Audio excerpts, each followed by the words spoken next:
All right. Hey, what's up, guys? I don't really know where to start. I'm glad everyone's here. We got Dr. Mark Chen, Dr. Jason Hahn. I am only a doctor on TV, Thackrey. Want to just wrap for a minute on the changing landscape and the new normal for everyone, what's happening. So where do you want to kick it off, guys?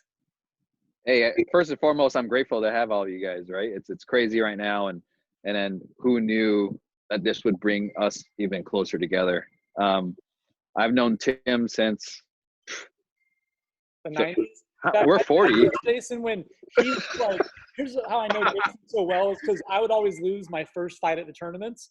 And so I'd sit around and he was still fighting because he was good. So I could like watch him warm up and stuff for other fights and like I could take notes. So that's how long, which doesn't tell you any timeline. I could have been that bad, right? It doesn't say anything, but teenagers, babies. Right. How long have you guys? Yeah. Doc, I've known about you for at least 10 plus years, but I think you did a seminar with Charlie Weingroff, and That's I got correct. to attend, and then I was like, holy crap, Mark Chang and Charlie Weingroff, and then Mark goes, hey, what's up, Jason? I was like, one of those. Oh, I dude. was like, oh, this dude knows me. Maybe because we're both Asian, but it's cool. He was taking a guess that your name was Asian, Jason, if you were Chinese. Actually, Jason, I've been hearing about you from like my UCLA days. I'm pretty sure in the 90s, back when Scott DiLalla was coaching at UCLA. Wow. So that was ages ago. And then Jack Chen was doing Taekwondo there. That's right. And Tim actually was coach at UCLA at one point. And you were coaching, Tim. You were coaching right after I left UCLA. Yeah. Like I was there from 05 until 2012 or 11. Oh, so then you were way after I left because I stopped teaching there in like 97. Oh, gotcha. I gotcha. But your name was old as fuck. No I was in high school in 97. Yeah, it's cool. I actually lost to Jack Chan in 97. Wow. Oh, how funny. States, no big deal, but I have a pretty long list of people up to a certain point that I lost to. And like a psychopath, I just kind of wanted to slowly check off names, but they never fought again, so I never got to come back. Wild. Tim, tell Doc a little bit about how you weren't that great when you started. Let's admit that. Yeah. And then give the cliff notes of how you kind of progressed to being on the national team in such a short time. Yeah, it was. I basically so from 15 to 17 years old, like I said, Jason I think was probably on junior team every year. You guys were all cool. The little blue Adidas warm up, I'll never forget it. The stripes here, I wanted it so bad. I probably bought one and just wore it in my bedroom to myself. But yeah, I lost every single fight first round for 2 years, like first of every tournament. Quit high school, moved away from home, ended up finding, travel on some teams, found a coach in LA named Scott Fuji. Oh yeah. Kind of went all in, was, lived out of my car, whatever I could do to just get this thing to learn the skill. We had opened a martial arts school. This was my parents' martial arts school at the time. And we kind of thought, oh, that'll be how we solve it. And we know it's not. I had to go off and really find out. So that was the story. And then I remember kind of doing better, and all these guys kind of looking at me like, what are you doing here? I just went all in. And by then, it was 97? I left home. It was by 2000 I made the national team. So wow. Yeah, it was cool. That's awesome. Yeah, thanks, man. Yeah. And now we're back here teaching. I took over my parents' school, and now I'm teaching Taekwondo online. I'm the only person I know of that went fully online into brick and mortar while the quarantines happened. Everyone's online, and I'm like, what's cool is brick and mortar. Yeah, that's crazy, man. So. Mark, why don't you, for all the people that don't know, like Dr. Chang's world-renowned guy. Like, he's in everything. Well, this is funny, Doc. My mom knows. My mom, yeah. Well, she's done Tai Chi and Wushu for a long time. If you know. Oh, no kidding.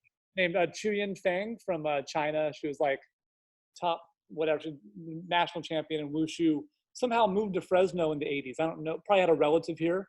Came here Okay. to learn Tai Chi and Wushu from them. And so she said this, oh, I know, like, how do you know, how do you know that? So, yeah, so very, very famous even in our household.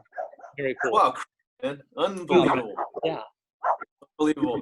So yeah, to follow what Jason has been saying, I martial arts has always been my true love. I didn't really get serious in it until I came out to LA in '90. First place I landed at was Pasadena. I was there at Caltech. Got to train with a gentleman who was probably the first real big mover and shaker in the world of Shotokan karate, a guy named Tsutomu Oshima. So he was my first karate teacher, and at the same time, it's kind of crazy. I was training under Shaolin master Andy Hong, and then also under one of Bruce Lee's students, Dr. Daniel Lee. So it's just like, kid from the sticks comes over to Mecca and then like just goes hog wild. And like a buffet. Dude, it was like imagine going to Beverly Hills and then like Restaurant Row and then a buffet of all of the best places. So I just was like, I was totally blown away, and have been that way since then. I've been really lucky to go from like that kid, and pretty much I'm still that kid, to being able to train with even more of the best and the brightest in a bunch of different martial arts. And along the way, got my doctorate in Chinese medicine and acupuncture. My specialty is Tui Na, which is Chinese manual medicine. So for those of your listeners or those of our viewers that aren't that familiar with Chinese medicine or Asian medicine, really it stands on three legs. There's needles, acupuncture, and then there's herbology, which is the use of herbal medicines to suffer either oral consumption, internal consumption, or topical application as well. And then the third is manual medicine, Tui Na. And so Tui Na also stands on three legs. It's got soft tissue techniques, which is like massage, joint manipulation or mobilization like chiro, and then energetic stuff, which is along the lines of like, kind of along the lines of some of the osteopathic work, but a little bit more, how do I say, energy based. So yeah, it's a pretty well-rounded a way of handling the hand as far as treating patients. So it's very cool. Yeah. How has that changed with the quarantine on, like, it's kind of, I feel like there's two sides of this, is that you have a big solution to help people, right? Like, paths to keep people healthy, move them away from sickness and build them resilient. Both of you guys do. And then part of that's that you can't see no one, can't touch, can't like interact. So how, myself, I'm already online, everything else I do. What's that been like for you guys in your master of your craft, having to change the delivery? It actually hasn't been that bad for me, because a lot of my patients know that I like postdoc, my training, my area of like real deep investigation and study has actually been with a lot of physical therapists and movement people. So to be able to have them run through a particular set of movements as a diagnostic screen or an assessment and be able to say like, okay, that particular movement is a little bit amiss. Let's break that down a little bit. Let's unpack that, see what is at the root of that, and then offer them a couple of corrective exercise movements or like self interventions that they can do, whether it's on a foam roller, whether it's whatever, right? A stretch or a particular exercise, and then having them report back right away, like, okay, hey, as we're in video, you can say like, how does that feel? Let's see how that movement was before you did the intervention, and then let's measure it again afterwards. Mm-hmm. And so if you speak a lingua franca, like if there's some kind of like common language between you and your patient, as far as understanding what movement is, right? Like as long as they know the parameters of movement that you're looking for, a lot of times you can totally cue them remotely. And even without the benefit of like palpation, touching someone to be able to feel what tissue quality is like, you can still get a good idea of what the problems are. And then if there aren't issues where where you really require a manual reset or a manual intervention, the other stuff is totally doable. Jason, what have you found? Yeah. Well, I totally agree. I think right now, at least as far as my office, like we've moved towards telehealth. A lot of people are obviously nervous about coming out into the office and whatnot. And it's really been a good learning tool for myself, my other physical therapists, because like you said, we like to use our hands, but at the same time, we can't hide behind our hands. Yeah. We have to be able to take that movement knowledge and not only see it, but diagnose it, and also take in all those autonomic kind of signs that we're getting from someone. So are they in a sympathetic state? Are they in a parasympathetic state? Because we talk all the time, right, Tim, about getting people in state to train. And it's the same thing. People have to be in state to receive therapy. Yeah. Or if it's like physical therapy or acupuncture, like they have to be in the right state to receive it. So one part of it is, the movement knowledge and the mobility, flexibility, but I think it's the clinicians and even the strength and conditioning coaches that are able to read their clients, their athletes. And then you have to be able to feel it in order to make that difference. And I think for us three here, we've all lived it from the practitioner side of martial arts and strength and conditioning. We know what it feels like to be in that grind, but we've also looked at it from the other side, and we understand that side as well, you know.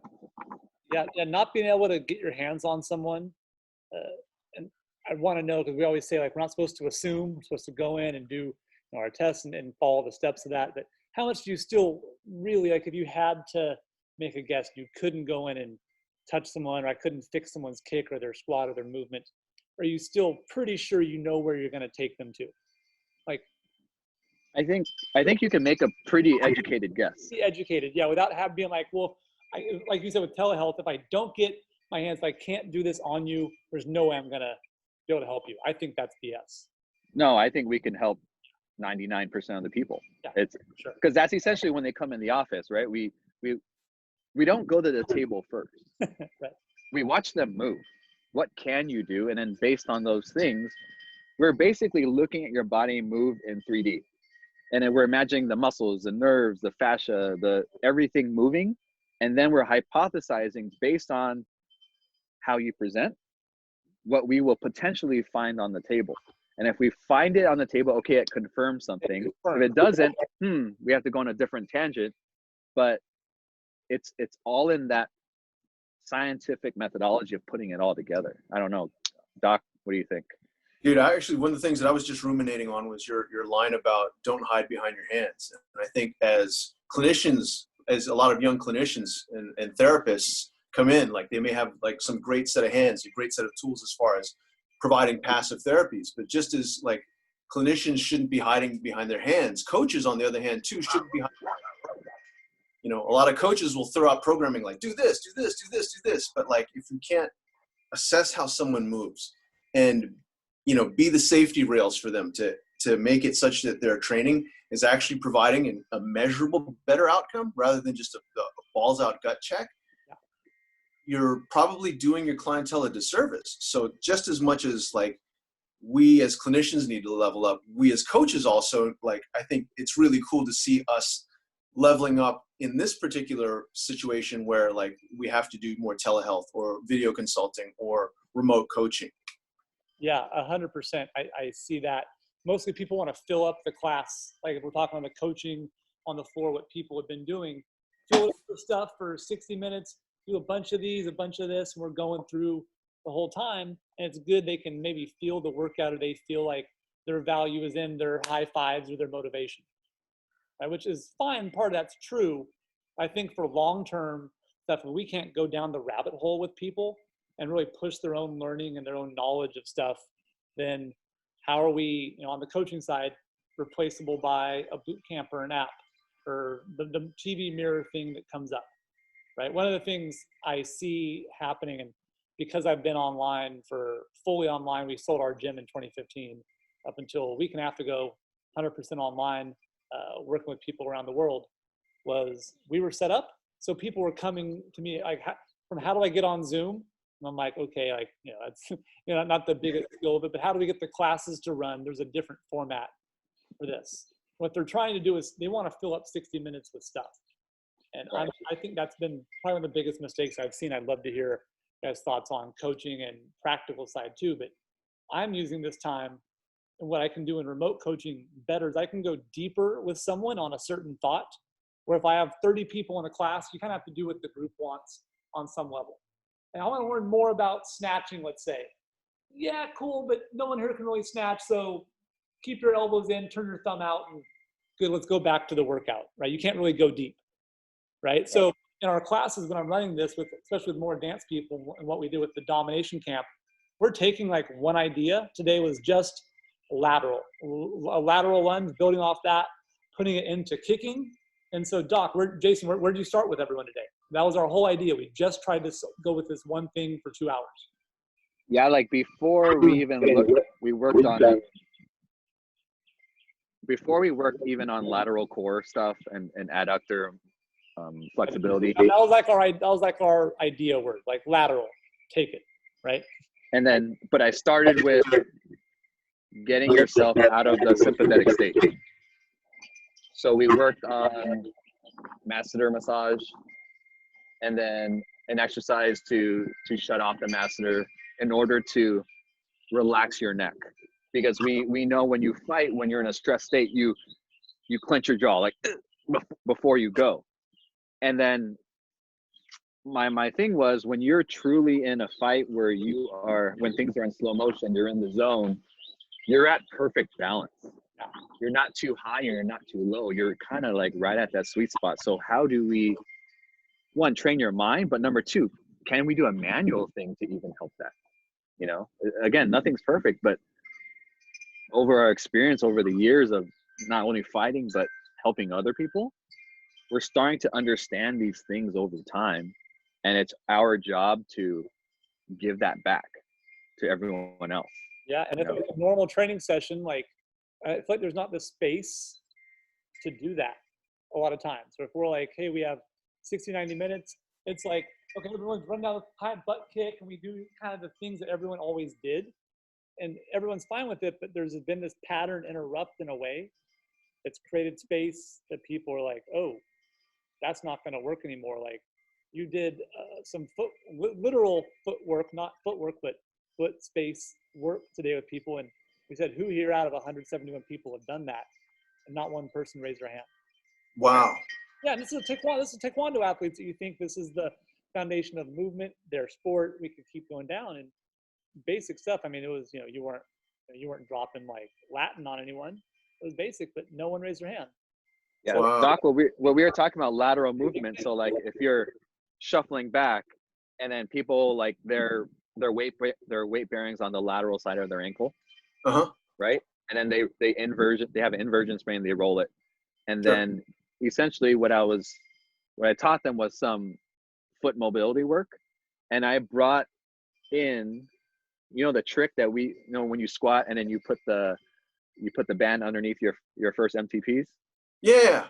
So and then that was a trick from you, where I gave it back to everyone else. I stole your thing. Good. And then where you keep the big toe down and lift the other four. It's just like an activation drill for the first MTP to stay down. So now you have that triangle base of support.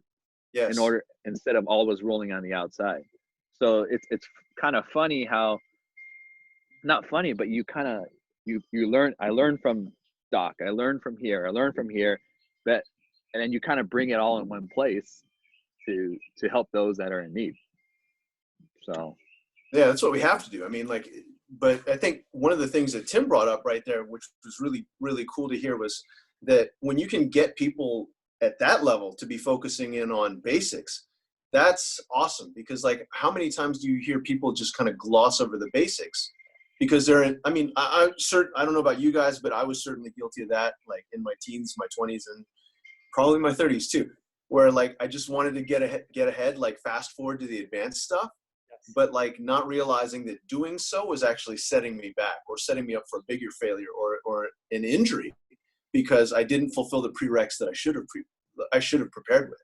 Yes. And so there's a saying, I wish I could remember what school of architecture this was, there's some school of architecture where like their motto is like, God is in the details. And it's like, if you understand the details, yes, God is in the details. If you omit the details or you're ignorant of the details or the value of the details, the devil's in the details. Yep. Yeah.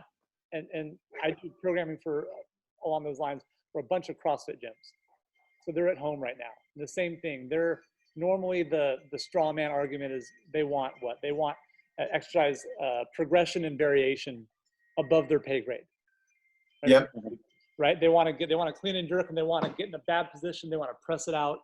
And that's the least of their worries, is that the movement efficiency is wrong when the foundation is poor. So yes, we've been trying to coach them now at home, and I'm trying to help the coaches understand, to coach their members, that they're going to feel better, because all they're going to be doing is regressions right now by force, because they don't have a barbell, they can't hold up to a max. All we're doing is regressions, essentially.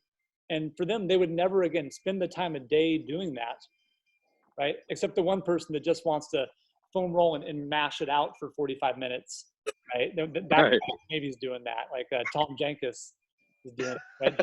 Everyone else is not. So they're forced doing it. And I'm trying to say, you're going to feel better by being able to go down these details that you're not looking at, that you skipped because this is cool.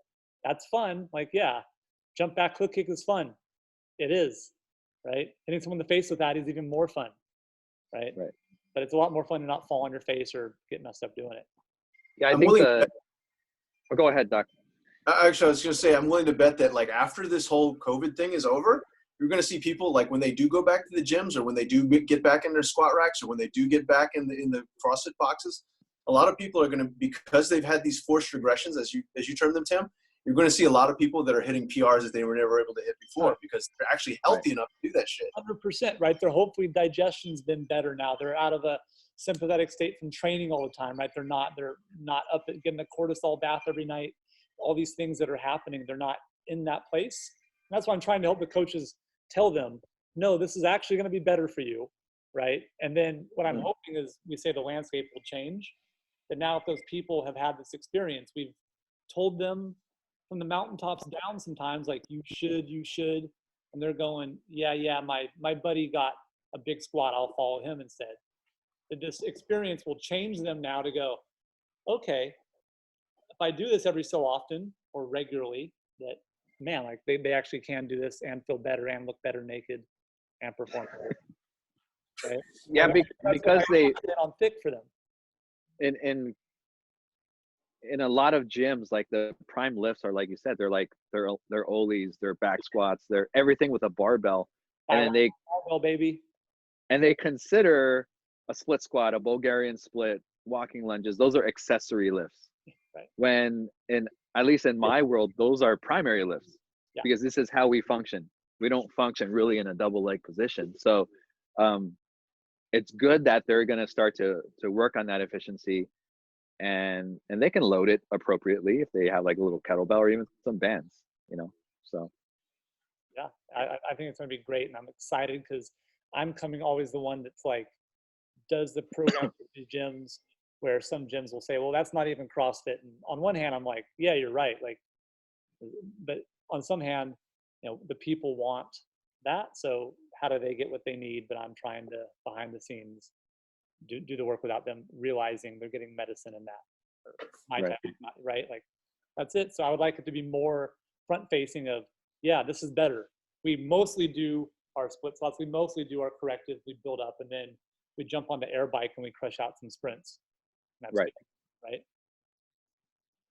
Yeah. I think what your point was about people wanting to do like the quote unquote sexy cool lifts, like the more advanced ones, first is spot on. I've been teaching kettlebell training, first through RKC and then through Strong First for like almost 15 years now. And what's been crazy is that every time people have come in and said like, oh, Doc Chang, I'd like to go over, like, I'm having a few problems just trying to get my numbers for the snatch test. I go, no problem. We got you. Let's run a quick review of everything else first. Like, I already know that like the snatch is going to be the last thing I work on. Right. But let's review let's just run through the basics real quick. It'll only take 5 minutes. And then like, yeah, okay, cool, game. Whereas it's like, if I tell them you really need to work on your hinge and your swing first, it's like, if you can get that, then everyone's like, nope, tuning you out. So getting them to dial back by saying like, let's see if we can just go through these real quick, and then go, hey, on that swing, can I see your deadlift real quick? Oh, wow. Do you feel your hamstrings? No, not really. Okay, great. Try this real quick. Oh my God, that feels totally different. And then you get the buy-in. Yes. So it's like you're talking about, slipping that medicine in those regressions, but like doing it in a way where like people start appreciating that the advanced is like looking at the basics with whole new eyes. Absolutely. And all that's like you didn't want to have to get a person in position. It was just getting like in their mind of the next step of what's happening, right? There was no, you can do this, you probably did it to people listening, right? Doing it. There's no, okay, well, I can teach you this, but only if you're here for me. Only if I can get my hands on you. Yeah. That hands-on thing, I think that Jason's line there, that's something that should be in every, like, every medical school right there. Like, don't hide behind your hands. Don't hide behind like whatever tool it is. Don't hide behind the surgery. Don't hide behind the pharmaceuticals. Like, be the kind of diagnostician that you need to be, whether as a coach, whether as a clinician. Like, we are all still wellness professionals. And so, like, if we want to be the best wellness professional we can be, we have to be able to assess better. And like, our eyes, our minds need to be more on point. Yeah, and even like knowing exactly where to enter this journey with someone, right? So like, if someone, like a CrossFitter comes in and like you said, Tim, like wants to work on their snatch, I was like, okay, let's look at you hinge. Can you hinge without excessive lumbar extension? Number one. Number two, right? If they want to be able to snatch, they have to develop a lot of power. So instead of going straight to a static to a dynamic, watch them even just do a light swing, right? And that's something that Mark and Charlie Weingroff kind of drilled into us over that weekend was, like the cueing of a proper kettlebell swing, just that motion, because that's essentially the beginning of the snatch position or any Oli lift position. So now you add some type of dynamic motion, and it's not weighing 225 pounds. It's maybe 30, 35 pounds. But can you even control for that? There's an absolute continuum there. But when the person's in front of you, you have to kind of figure out where they're at. And then if you skip too many steps, they're going to get hurt. It's good for my business because they end up coming to my place. But, at the end of the day, we just want to help people, right? So totally. Yeah, so they want to be in intensity all the time. They want to be at that test or constantly. And the trick is that they actually get to be there more if it really is that valuable to them. By focusing over here more, they get to play in intensity or testing your competition more. Mm-hmm. Right? You've seen like one of our athletes that I train remotely. It's our first. We have 3 Olympians now. We've done totally remotely. Doing this, Steven, he competes, and their training schedule is crazy for our competition schedule.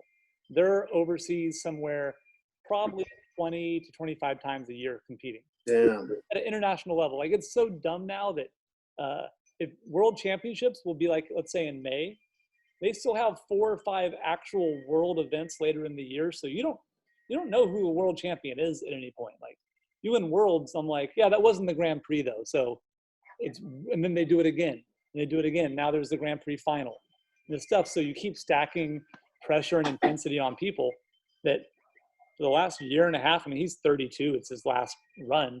I'm not, we're not like, okay, I'm going to rebuild this. Just rest, sleep, a little bit of something. He gets like one blip workout. It's a little touch. Then he shut it down and he travels, comes home, recovery, sleep. Little blip just to touch, you're good. Okay, shut it down, go to Bulgaria, come back. And sometimes we'll run that for like 5-6 months at a time. But he gets to compete more because I'm not bringing him back. And I'm like, dude, I wrote the nastiest thing for you. You ready to vomit? Yeah, you ready? Dude, spot on. We were just actually talking about that. Yeah, like, Doc. So that whole thing that we were talking about last night. Yeah. This is perfect. So, dude, one of the things that I hope the audience listens to and really tunes in on, like what you just said, Tim, is that like you kept emphasizing recovery, right? Like Steven's got this grueling competition schedule, and instead of like, making him eat a curb sandwich in his next workout, you're like, dude, recover. A little bit of fine tuning, a little bit of tweak here and there, but like a lot of recovery, maintenance, just making sure that he's like feeling good and able to play his game, able to execute physically, right?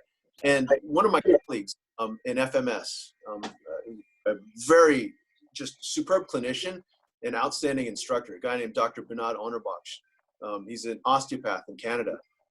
And Bernard had a great line during one of the first FMS instructor meetings. And he was talking about a patient of his that came in, and then like the guy's come in and he's like a go-getter, high-level executive, just, you know, flies around the world all the time, just insane schedule. And he just, I guess, bolted to Bernard's clinic right from the airport. I think he's in Vancouver. Just bolted there right from the airport. It's like, been traveling for 16 hours, just came in off a jet from Dubai, like still hasn't showered. And he's like, okay, let's go. And, you know, he wants to hit his corrective exercise, like programming and stuff like that. Yeah. And Bernard looking at him is like, you haven't slept well. You've been eating travel food. You're like, you know, you haven't had a good shower. You haven't, like, dude, like you need a smoothie, a hug, and a nap. And those three things are going to be better and more productive for you and for your outcomes and for your long-term health and your short-term performance than any, like, no matter how dope your corrective exercise programming is, like that is going to move the needle in the positive direction dramatically.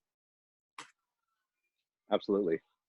I can't stress that enough. Like right now I work with a professional soccer team with the LA Football Club.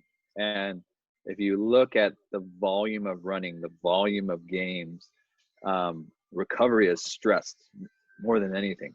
You know, yeah, we try to hit our numbers from a metric standpoint and hitting high speed running and making sure they have enough change of direction volume, they get 2 lifts a week and all that kind of stuff.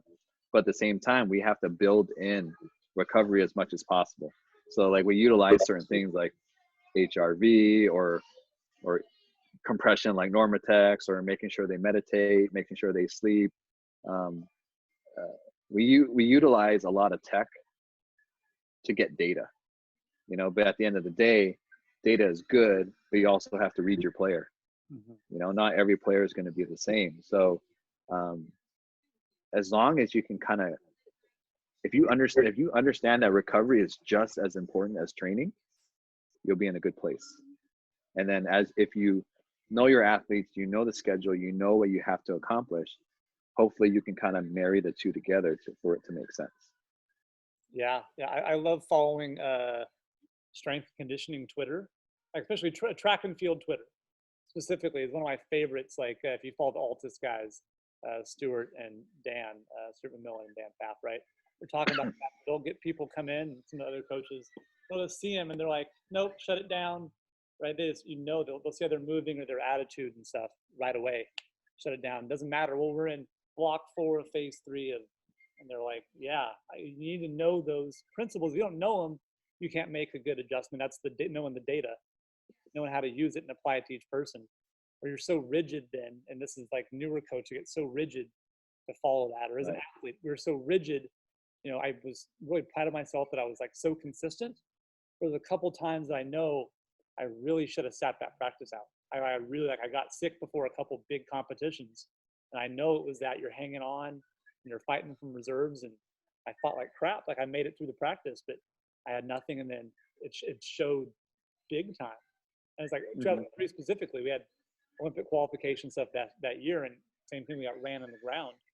And every tournament was like, if you win this one, well, then next week you fight again, and it's more important. And next week, and it was, you know, not only at the end did it end poorly for everyone, it was 6 months where we were like just running to the store and, you know, bringing things back to the apartment that we probably weren't so happy about bringing back to the apartment, you know, just to get ourselves to downshift somehow. And so I look at that, I'm like, man, but you're in it and you're like, I can't miss today. I've got to.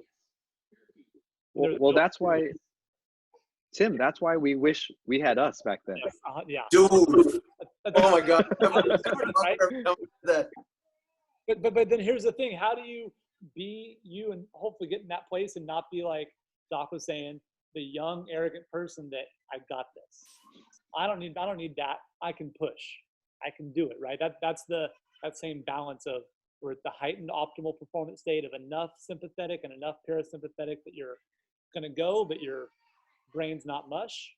You can still hear your thoughts. How do you get someone there, right? I think what, or go ahead, Doc. No, after you, please. I think that with any relationship, you need trust. Yeah. First and foremost, we can be the smartest dudes in the universe, but if the person that we're working with doesn't trust what we have to say and doesn't see that our intentions are in the right place, it doesn't matter what we say. You know, so it's number one, and number two, it's lead by example. We have to show them that even though we're not competing at that level anymore, that we are living by what we tell you. And then they can see, like all of us right now, like at least in our circles, I would say it's very hard to name another person that works harder than us or works more than us, right? And then how are we able to keep up that level? It's because we have to take care of ourselves. You know, it's the same thing for the athlete. It's like, okay, like our athletes are, let's say they're coming in at 9 o'clock and they're on the field for about 90 minutes. They might have a video, they might have a lift session, but they're done by 3. And then they go, oh, Jay, are you going home? It's like, no, I got an office. Yeah. Like I've been here since 6:30. Yep. And now it's 3:30, 4 o'clock. I'm going to my office to be here until 8 so I can lead my team at the office. And then I'm going to go home and be with my family and be with my kids. And then do all these things that, you know, but like how are we, and learn more and push forward on this stuff. So how are we able to do that? You have to take care of yourself. You have to live by the things that you tell other people to do. And then hopefully they take a little bit of your nuggets of knowledge and then they apply it and they're like, holy crap. Right? Then they kind of buy in a little bit more, and then you kind of help them a little bit more. But I don't think there's a magic thing. Right. You know, one thing I really liked about following Doc Chang on Facebook was, I know, like, you obviously been doing martial arts a long, long time. You're very, very good at it. That you went and got your black belt in Taekwondo, right? Oh yeah. But you didn't know it's how you did it. Like, look, you could do. I can teach you choreo in about 5 minutes, probably, right? You've done enough patterns and technical training. It's not the most complicated form in the world, right? To be like, we're totally frank. Like I could teach a dancer to do that, but you went and like did it. You like showed up to class and trained with like the class and did the stuff. And I was like, that's like you're saying, Jay, that's how you really do it. Not, yeah, for me, I got it. I'll talk to my buddies. They taught me a quick tip on the kick and now I've got it. And for a black belt in Taekwondo, you would have had more than enough already, right? Like, to be like totally honest, like you'd have more than enough already to go. No one would question like, oh, that's not someone that did it, but you still went and did it. And that's where people go, that's not BS. That's for real. And I noticed that. So I always thought that was really cool. You know, it was a cool journey for me because I mean, if I wanted to just jump through the hoops and just like, okay, know your patterns, do a little bit of sparring. You want the rank? Great. Here's the rank. You could have done a weekend you could have done. Yeah. There were coaches that would have hooked that up and it's not, you know, no knock against them, but I think for me, for the Taekwondo thing is just because my motivation was a little bit different, being able to train alongside my kids, and also to show them like, hey, like Dad's got street cred in some of this stuff. So it's like, it's not like Dad couldn't walk in here and like whatever, but if you want to be the best you can be at something, start over with a beginner's mind. So like every day that you roll in, like don't roll in with that thought like, yeah, I already know this. Like that thing that you think you already know, how much better can you make it? Like how much more can you like really own the details so that the stuff that other people are missing out on, you are now benefiting on in a totally different level. Yeah. Because I work online, we asked my daughter like a year ago, and we go, what does Daddy do for work? Right? We didn't have the gym to bring her to anymore. And she goes, Instagram. She's me filming content. Like, so she thinks I'm playing on Instagram, and like I am some, but so I was like, okay, that's not good, because if they're going to learn more from what we do than what we say and who we are, I was like, all right, someone's watching me work out right now. Let's like, I had to make it a point to make sure I do those things with her daily to see. Right. I think that's unfair though, dude, because Yeah. like Okay. there's so much that, I mean, dude, think about it. If we, like, back when we were in high school, for example, right? Like, if we had the kind of technology that we have now, the access to information, the kind of coaching, all of these things, all of these like assets that we can just have like in a remote device that we have like easy access to now, and the connectivity, like, think about how much better we would have been if we had that kind of information. So like, I think we in our generation get a little bit more defensive about that. Like, oh yeah, I'm on social media now, I'm on Instagram now, or whatever now. But like, if I'm teaching, if I'm learning, if I'm studying, and rather than like just like, oh, check out that bikini. Like, if you're not doing that kind of stuff, and you know, you're actually putting out good information, or you're actually studying good stuff, then like, I think that's something that we as a culture need to get over. Yeah. Sure. Yeah. Uh, Definitely. it's Definitely. Yeah. There's, if you know where to go, especially, that's why I say I love track and field, specifically Twitter. I'm like, man, they're dropping stuff that they're not going to have ready in their book for 2 years or in their course for 9 months. So I'm like, nah, I got this information now, and start to put it together and learn. So I love that stuff. Tim, I'm doing that Tony Robbins course right now, and then I'm thinking about that one. I don't know if I'm saying it correctly, but when people complain that there's not enough resources, it's Right. not that they don't have resources; they're not being resourceful enough.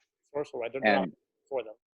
there's like you said, there's plenty of information out there. Like like what we're saying right now. Like we're talking, there's little tidbits of knowledge.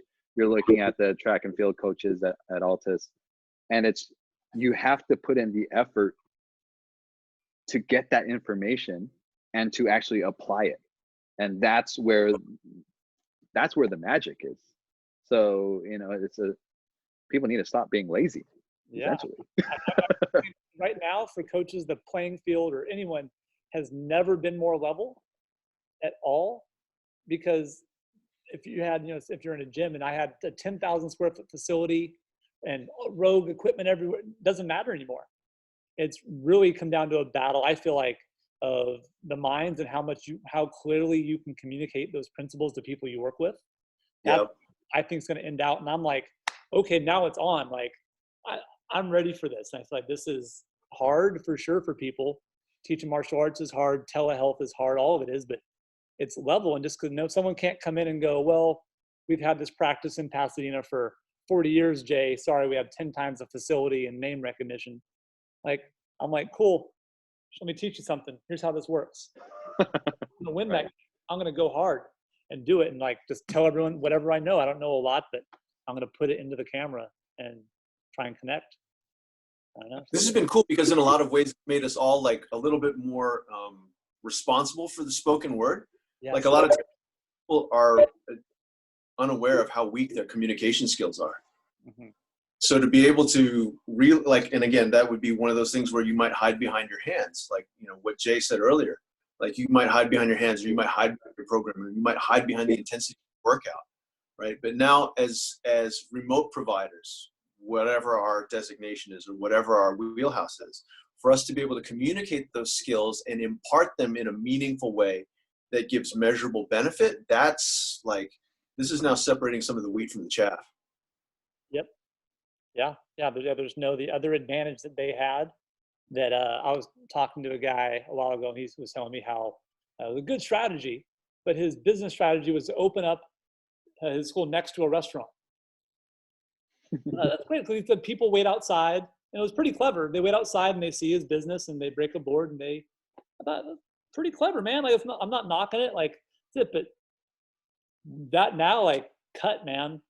Nothing. Yeah. That strategy's gone, and now you're stuck here. So I'm sure he has other strategies too, but that playing field is just totally level. And it comes down to, you know, if it was before someone was just stuck in Kansas or wherever, they can go find a world-class person now, and, you know, pretty quickly, pretty easily, where before they didn't. Like, I had to quit high school and move away from home to find good training. Right.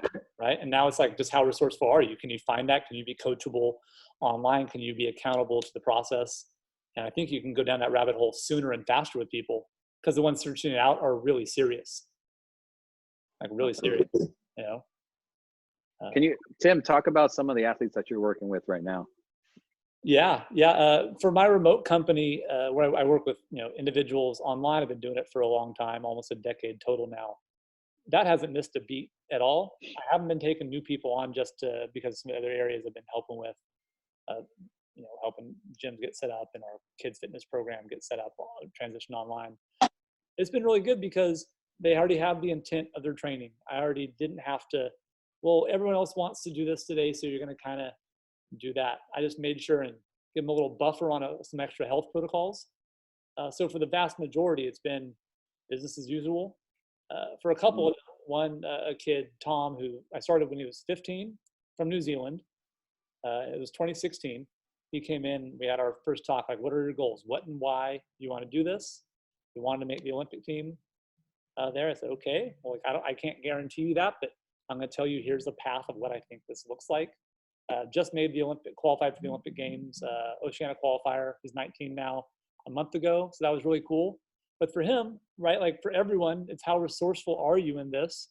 For him, this is actually a really good thing, because at 19, he's going to be better when he's 20. Right. Absolutely. Right? I'm like, postpone a little longer. So he's going to get better, right? He was living in Korea, training and stuff. So he's just like a really dedicated athlete. But for everyone, there's an advantage somewhere, right? Every tournament, I keep saying this, my wife and I keep saying this, every tournament, no matter how crappy it was, how poorly run and crooked, someone won every tournament, right? So this, right now, the quarantine's bad, it's crappy, it stinks. Someone's always made it out on top. Someone's always pushed ahead. It's just like Tony said, Robbins, how resourceful are you? Are you going to push forward and find that? So we're just trying to stay really, really focused of our thoughts of, okay, we can push forward. How can we help more people? How can we make sure we're not letting these circumstances dictate us to be like, man, I took over a school and it shut down, right? Like my classes stink. And I'm like, I don't know, 5 kicks, 5 whatever. Like I put everyone, we're going through the 5 kick domination sequence. Right. That's what we're doing. And every day we break down a different kick. We can't do that normally, but I'm trying to go deeper into the learning with them and give them something that hopefully is new, hopefully that excites them in this new environment, makes them sit up in their chair. And so they come back, like now we can come back and they feel like they have more pieces to work with. So yeah, so it's been cool all around. I've never, you know, being a remote coach, never felt more needed in my life. So yeah, it's been good. Perfect. Yeah. What about you? How are things at HealthFit going? It's been a little tough, you know, as far as the business and what are you doing to transition? We're transitioning everyone to telehealth right now. Yeah. You know, as far as here in LA, everything's a stay at home. Yeah. So that really limits the amount of people that are coming into the office. And so it's all about coming up with solutions, right? We're not going to just close it and not do anything. We're still going to take care of our people as well as we can. So I think the plan moving forward as far as my office is telehealth, number one. We're going to get more people involved during the week. Even just having like a mobility session with our clients, or a yoga session with one of our physios, or a strength session with my strength and conditioning coach. And it's another way to share the knowledge that we have to people that may not have seen it in person or had the time to see it in person. Yeah. And hopefully, even from a business standpoint, it turns out well. So always moving forward, no matter what. Like I see that stuff almost like we're Netflix in a sense, right? That we can now make a slate. And I thought about this with Juice of like, is there a way, like here, you bring in heavy hitters at 9 a.m. This is happening at 10 a.m. here, and you can almost get your like world-class education or training customized as you want, and things are just going every couple hours or something. Like almost like we do with Domination Camp, but through a weekly thing. Right. It sounds like what you're talking about at HealthFit, right? We have this and you have this, and you're helping them keep engaged in your community, right? And that's stuff that other people, they don't have the skill. If it was just, you know, we have the spot and that's the extent of their coaching ability, they're not going to be able to compete. They're not going to be able to do it. So, right. yeah. What about you, Doc? Yeah, this year it's interesting. 2020 was supposed to be like the busiest freaking year that I've had in like the last 4 years. And I've been through some, rather big life changes over the last 4 years. So yeah, this was going to be an insanely busy year. So now all of my workshops have fallen off the calendar, and understandably so. Like I'm not in any way, shape, or form upset about that, because I was planning on going to the Vegas. I think it was Strong First in Vegas. Is that what you're doing? that happened. That Okay, happened. I did. So I missed it. I was looking at it on the calendar going, okay, I need to get out there. But I was going Yeah, actually, that was my last teaching gig that we did. That was at the beginning of February. So that happened, luckily. But yeah, right after that, it's sort of like, the red light started happening as far as this COVID thing. And so we started pulling things off the calendar. And so now, like, while there are tentative dates for later in 2020, like, realistically, we can't say anything for sure. So, yeah, my workshop income's certainly taken a beating, but as far as remote health or remote consults, as far as training, that's been great. I'm really, really grateful that my existing clientele are hip to the game when it comes to that. And they're like, hey, I know it would be great if you could do this for me passively. We could lay hands on me and do whatever. But in light of that, can you provide me with a solution that I can enact on my own? And then, like, I can talk them through stuff.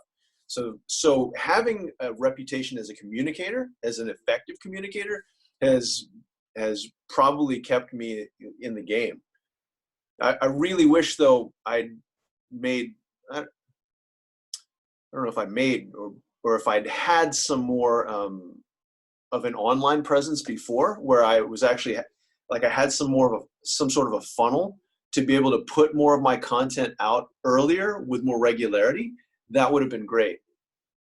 Yeah, for sure. And even for us, we were doing that, and I look now and I just always think, man, I wish I would have had 5 times as much stuff. I was kicking myself in the butt back in 2015 when we were doing a ton of online content, Jay, on Facebook, and you could get what views on Facebook if you boost a post were like 0.1 cents, not like a cent. It was like a crazy. It was crazy what you're getting for our views. And so I was dumb. I was like, oh, they put $5. Like, why didn't I do 500 on, like, and have it, for 500 bucks you could grow. That's what Gary Vee always talks about, right? When you get that thing, double down on it, triple down on that. He's like, you guys at the time, I remember him going, you're not going to get views this cheap anymore. It's going to clog up. And now it's the same thing. They're still good. But again, I wish I had, even though we did some of that, I wish it was more. So the lesson now is why I'm trying to go so hard in content coaching stuff now, is that I'm going to look back and wish I had done more, because, we're not going to wish we didn't have an online presence in 5 years, right? You're going to want more of that. I mean, true. So true. Right? And we're never going to have the time that we've got now. Yeah, you're right. Yeah, exactly. We're listening. Like, look at the Facebook feeds and algorithms and stuff. They're I've never seen it so flooded with content from everyone. Flooded. Like, it was Facebook. I feel like Facebook was dying before this. It was like kind of whatever. Everything was transitioning. Maybe I should get on TikTok and I'm going to do like a dance routine with like a movement or something. But it's so busy now. That's where people are watching. There's all day there. So if we're going to try and get them to listen, we got to go where they are and make that content for them. Otherwise, they're going to learn stuff that doesn't give them where they need to be, doesn't help them get them out of pain, out of suffering, or whatever. That's going to be stuck there, nervous, scared, whatever, or we can really help. So that's been my focus now, is how do we get this message to everyone who needs it? I wish I had built it up bigger before, but yeah, the time's there and people are watching. If they're watching, they're listening. I've never seen so many gym owners and coaches so open to being coached as right now. Never. I've started more gyms with my gym programming than ever in like the last 2 weeks. Wow. Crazy. Well, I think they finally realized that they need to be doing service, and that coming up with the plan and the thing is great, but it's almost like a hobby. Ooh, it's fun to write this, but now they have to execute and coach online. It's a new skill for them to do this. And so all the resources in getting their clients to do stuff we talked about, get them to be engaged, get them to be accountable, get them to be aware.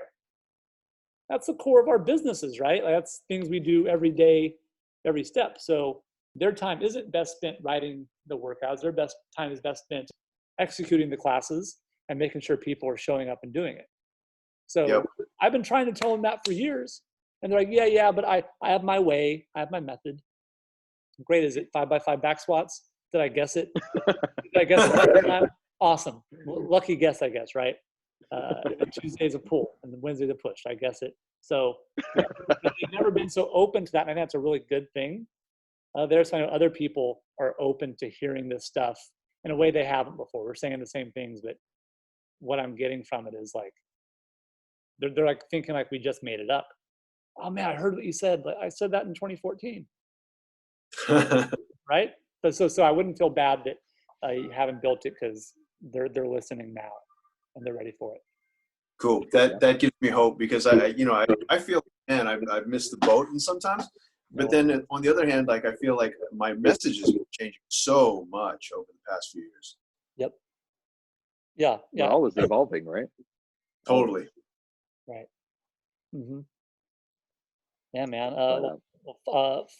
Final word, anyone? I think we're about an hour now. It flew by. Wow, that's nice. Yeah, right. I was like really 25 minutes in. That was some freaking nuggets. I think Dr. Ron, I think you had the line of the day. Don't hide behind your hands. Right. We got to get it there. On right there. Don't hide behind your hands. Boom. The MVP. Today's MVP. Cat on. We bow down. I stole it from Doc Chang, so you know. Liar. All the times you're feeding it back to him. This is like inception, right? This is one of those Asian things. It's like who humble the other guy. He chatted. I chatted with him on the side right here. I was like, "Hey, I'm gonna use your line right now." No, that's his line, dude. I just made. Well, good, Dr. Chang. If people want to get in touch with you, how do they get in touch with you? I have a pretty universal handle across all of social media. It's at Dr. Mark Cheng. So that's at DrMarkCheng. And so I'm on Facebook, Twitter, Instagram. So those are my big three. Gotcha. Awesome. Dr. Han, how do they get in touch with you? drjasonhan.com. Right there. I love it. See, I have my own thing. I have a picture with my kid and Kelly and yep. Yeah. A good man. See, check me out there. I don't have a universal handle like Doc Chang. I started Instagram like in 2011 when it was like just no big deal. And that song Rack City had come out by Tyga. So, Rack City. Yes. My Instagram name was Hunnits, rolling on Hunnits. Yeah. I was wondering what the you see what I mean? No one knew what the heck it was. Yeah, it was silly, and then it grew, and then I finally changed it just to Tim Thack. So it's at Tim Thack there, on there, or just at Juice Compound. You can always find us. Which same thing. I'm really bad at naming stuff. So is this like a supplement company? Yeah, it's like a supplement. Oh yeah, tell the story of how we named it the Juice Compound. Yeah, there's like several iterations of this. It just stuck, and same thing. It grew before we could change it, and I kind of thought it was cool, but the joke was that our training is going to be so effective. It was like people thought you were on the juice. So good, everyone thought you were cheating, and that was it, right? And so then it just grew as like a placeholder. We almost changed it to like Athlete University or America. Oh yeah, I remember that. Too generic. Juice is dope. That's what I said no, let's stand out and just be weird and do it, and the people that'll get it will get it. So it's dope. Thanks, man. It means the world. So that's how you can do it, guys. Appreciate you guys' time very much here, and maybe we'll do it again soon. We'll talk soon. I like that. Sounds good, brothers. Peace. Thank you, sirs.